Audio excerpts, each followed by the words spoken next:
नमश्चण्डिकायै।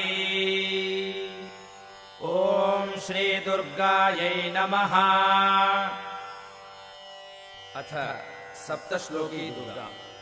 शिव उवाच देवि त्वम् भक्तसुलभे सर्वकार्यविधायिनी कलौ हि कार्यसिद्ध्यर्थम् उपायम् ब्रूहि यत्नतः।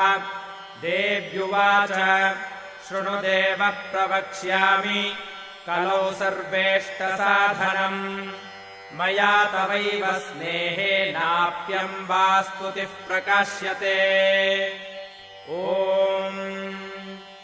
अस्य श्रीदुर्गा सप्तश्लोकी स्तोत्रमन्त्रस्य नारायण ऋषिः अनुष्टुप् श्रीमहाकाली महालक्ष्मी महासरस्वत्यो देवताः श्रीदुर्गा प्रीत्यर्थम् सप्तश्लोकी दुर्गा पाठे विनियोगः।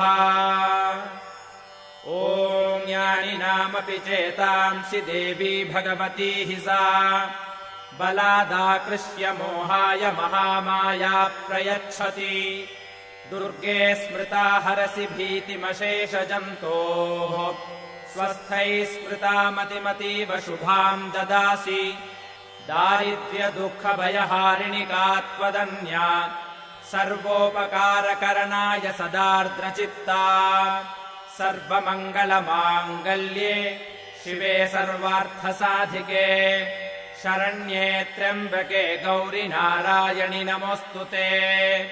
शरणागतदीनार्तपरित्राणपरायणे सर्वस्यार्तिहरे देवि नारायणि नमोऽस्तुते।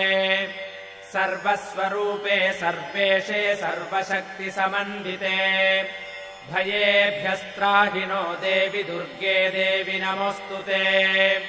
रोगानशेषानपहंसि तुष्टारुष्टातु कामान् सकलानभीष्टान्।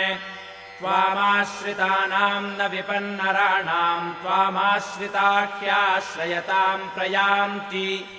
सर्वाबाधा प्रशमनम् त्रैलोक्यस्याखिलेश्वरि एवमेव त्वया कार्यमस्मद्वैरिविनाशनम्। इति श्रीसप्तश्लोकी दुर्गा सम्पूर्णा।